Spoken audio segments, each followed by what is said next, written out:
Hey guys, Colin here. Today is day 3 of the Dungeoneering series that I'm putting out. I labeled the playlist as from Oval to End. I don't know if I'm going to start putting that in the title or not, but if you go to my channel, you'll see it's all under one playlist. Last night I did an Occult SNL with some friends, and we weren't getting spectacular times. I ended up posting one of them late last night. It was about a 26-minute floor, and I'm not really sure the pinpoint reason on why it wasn't going as well as it could have. However, we were getting trolled pretty hard with GDs and just some unlucky gates that were placed that could have been, I guess, a little more wise. So instead of posting another key floor, instead of keying this floor, I ended up finding a suicide key, and then I was just going to be one of the teammates. So I thought I'd upload a different perspective of dungeon. So instead of just seeing what the key is just like, I'm going to show what the other people should be looking like. Well, not that this is the exact right way to do it, but this is just the way that I ended up playing the floor. For starters, I gated purple rec, and then as soon as the key popped up, I tallied out. And then I gated a GD. And this is an important part, is right there you can see I was about to start the GD, but I realized that my team was still doing a GD, and you really want to have every single person in the GD at the same time, as it'll really help improve the times. So instead of automatically starting in that GD, I waited, gated it, teleported to the GD that my team was already working on, and then moved the gate stone and then tallied back.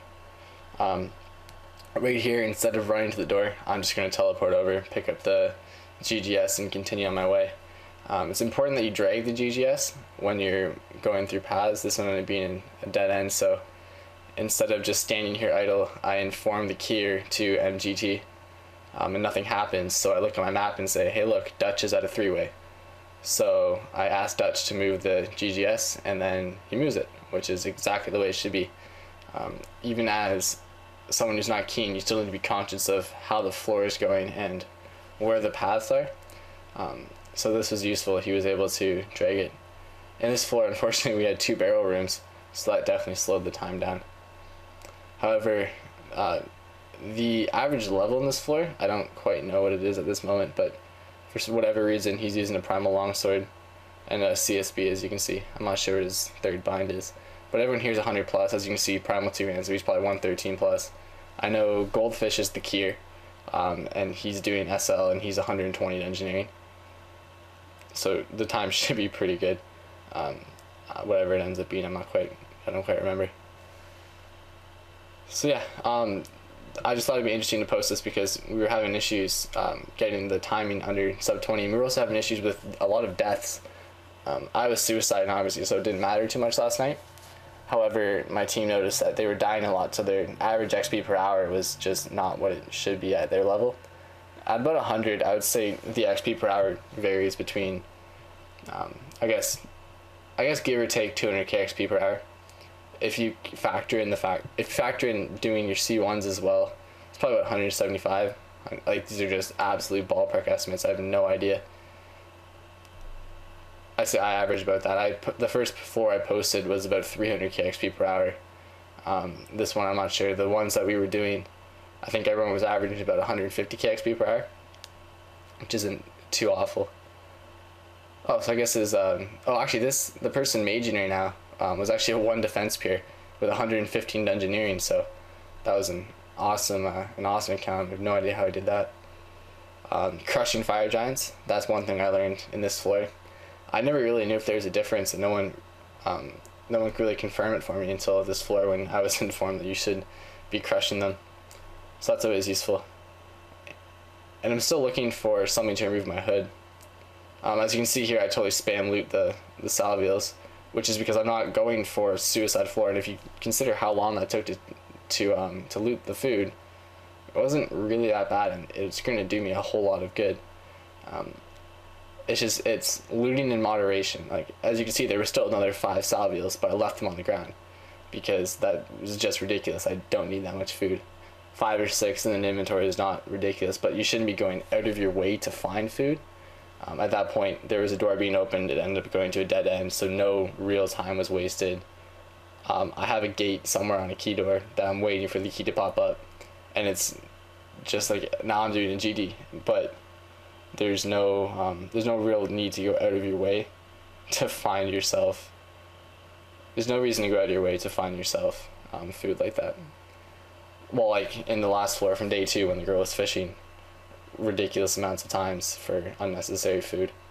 Everyone in this floor was pretty aware of what was going on. These are just random people from World 67, which is a 105 plus world, so I guess I was lucky to get on the team. Right here I grab the web snipper and I don't even lose a tick between running from the last monster I killed to attacking the ghost. There wasn't even a tick loss, which is very important. I noticed that the northwest there seems to be the most amount of doors, so I asked if anyone has a gate up there, and hopefully someone's going to move it. I end up doing this path, it's a dead end, so I was correct in asking them to, check out the next floor, the next doors, and see what's going on. The GT's moved. I get sniped. If you guys saw that, I got hit 500 over the course of 2 hits, and the second hit was just through the door. I was rather upset. That was a level 100. Those books. There's a level 110 book, and just the person standing still there was the Leech for this floor, so don't have to worry about that. I don't know why she told it. Maybe she was helping out at certain times. I take the time to do a little bit of sub keying. I don't know if that's actually a term or not, but I'm going to call it that. I gated GD, so I asked him if I can buy the GT and move it, and I'm not sure if he confirms or not, but when I get to a dead end, I'm just going to move the GT anyways and then ask the GT-GD.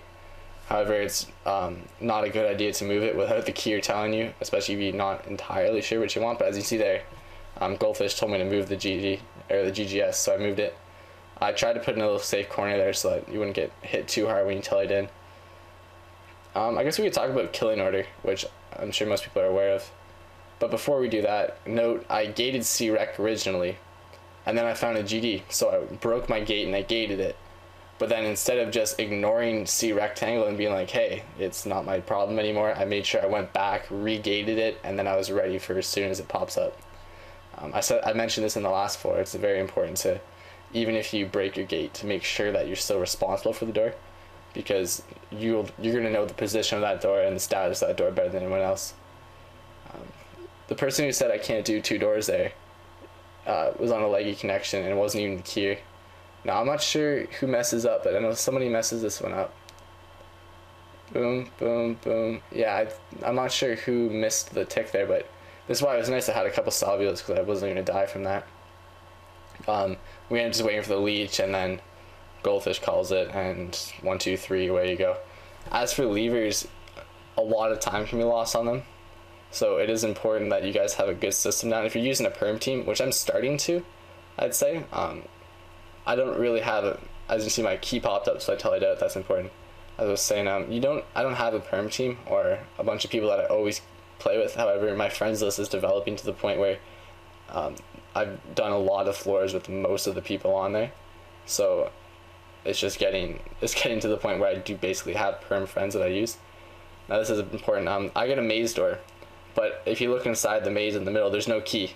So there's no need to do the maze. I end up finding an altar and I misclick and I tell you before I get to recharge my prayer, which is unfortunate, but you don't have to do the maze, especially if there's no key in the middle. There's really no point, unless the maze is maybe like 1 door off of HT and you know you're going to be like repeatedly going through that door. There's no need to do it. It's a waste of time and you don't need to. The doors open automatically as soon as you pull the lever. The only reason you do it is if there's a key in the middle. So right now I ran my path, I got a dead end. I tell them the C-Rec went to a dead end, which is important. I guess it doesn't really matter because the keyer will look up and say, hey, that path is ended, no problem. We lucked out, we got a flesh spoiler boss, which is very easy. 1 person tanks it, and then during the second stage you just pray melee and away you go.